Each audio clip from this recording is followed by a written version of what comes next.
And it's Don Hewitt back with SportsCage. You know, anyone that drives to Calgary and back to attend a Roughrider game and does it all season deserves to be on the SportsCage. I refer to Ron Taylor, formerly of Regina, now living in Calgary. Seems like we're in Calgary a lot. That was just a fluke this show. He and his wife, Deb McDaniel, unless there's something crazy going on with another trip that they go on somewhere, they actually drive to Regina back to Calgary for almost all the home games. And how long have you been doing that? There you are. How long have you been doing that with your wife? How long? Well, we've been doing the drives, I guess, consistently since 2013. So I was doing a little bit of a research just today, and I think we've hit our 100th driving trip this season. So, it works out to about 1,500 kilometers round trip each time. So I'm up to 150,000, Deb and I. So, holy cow. So you started it in the year they won the Grey Cup. So at that time, it seemed like good luck, I suppose. Keep doing it. Well, I guess so. It seemed to be good luck at the time. Deb was a rider fan a little bit anyway, but we ended up getting tickets right behind the BC bench for the Western semifinal, and she immediately fell in love with watching all the stuff going on the bench there. And after that, she's a bigger fan than I am for sure. So, what is it about the experience at Mosaic that keeps you going, and really such a time and money sacrifice that you and your wife make? Well, it just I think it's the atmosphere more than anything. I've been a Rider fan since I was a little kid. I was baptized by John Badham's father, who used to be the old Roughrider play-by-play guy. Really? And I was actually looking at some family history, gosh. and my great grandfather was working down White Bear Lake. He went down south. And actually, in his memoirs, he's mentioned he was a rough rider, moving horses between state to state. So my great-grandfather was a rough rider back in 1875. Yeah, well, John Badham, by the way, was the brother-in-law of Dale Isaac, the legendary announcer. So that was interesting. Now, what are some of the... that part I didn't know. Yeah, sort of some of the unique stories that you can tell us about all these journeys that you've made. Well, first off, I'm going to say one thing about Don Hewitt, the professor. Don Hewitt, the professor, is a very smart man. I was a credited journalist when I was at Sask Sport. I went to the Olympics in 1988, and I ran into him and the cameraman, might have been Jack Tunnicliffe or somebody. And they had this scam going on where they'd turn on a TV camera light, and we'd jump to the front of every line in every bar that we went to. So I just kind of hung around with Don Hewitt as he scammed his way into bars using a TV camera light to gain access. So I'm not sure if Don remembers this, but it was a very clear memory for me. Well, the one thing I remember very clearly, I went to the Olympics and did pretty much absolutely nothing.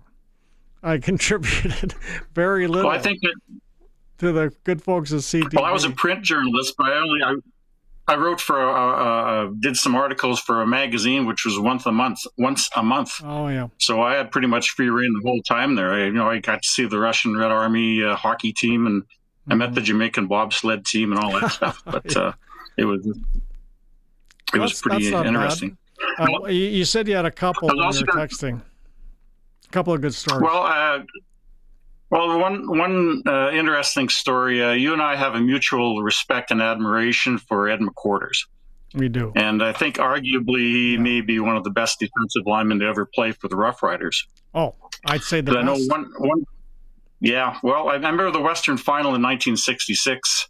He recovered a fumble and ran it back, and then Leo Lewis and Dave Ramey, the Stampeder or the Blue Bomber halfbacks, couldn't catch him. That's just how good he was. Yep. He's such a big man. Yep. He could run like that. I tried to, I wanted to get an autograph for my jersey, and Rider alumni couldn't really make it happen. Ed didn't really go out that much. Hoppy tried to do it. He couldn't really get him.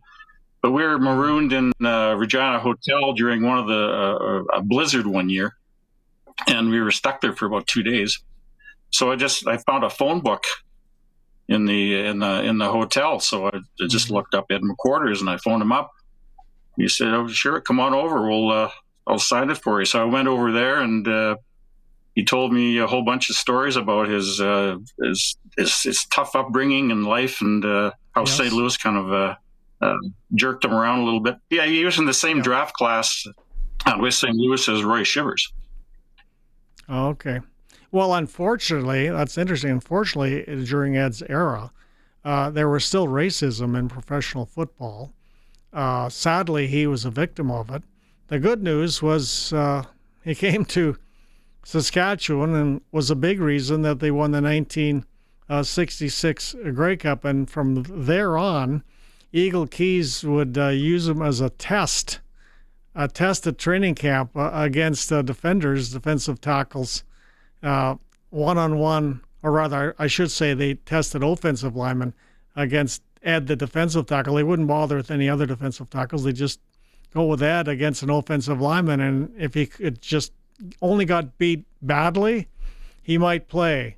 If he got beat very, very badly, they'd probably cut him. And that was the Eagle Keys test. Yeah. I remember those training camps because I went to them when I was a kid, and they used to hold them at the racetrack there. Mm-hmm. And you used to go in there and watch them do the gauntlets, the one-on-ones there. And there was a lot of, like Dan Rashovich said, a lot of grunting and groaning and farting and everything else.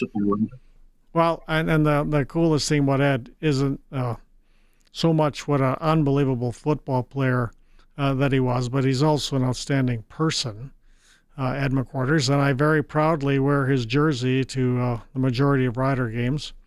And, it's only older guys will come up to you and say, "Oh, I like your jersey," because they remember Ed.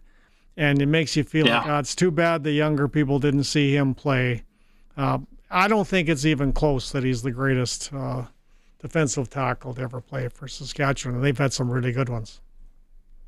Well, if they put his body in today's society, today's a 6'1", 255 guy that ran like he did back then, like 35, 40 years, 50 years later on, picture him now, what kind of physical specimen he might be comparatively to some of the players they have now.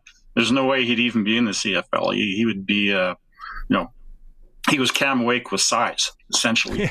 Yeah, he was. That's a good point. It's really nice to touch base with you, Ron. Such a dedicated Roughrider fan, and I hope you're coming Friday, because it's going to be a heck of an event. 3-1 the Stampeders, 4-0 Saskatchewan. So thanks for joining us.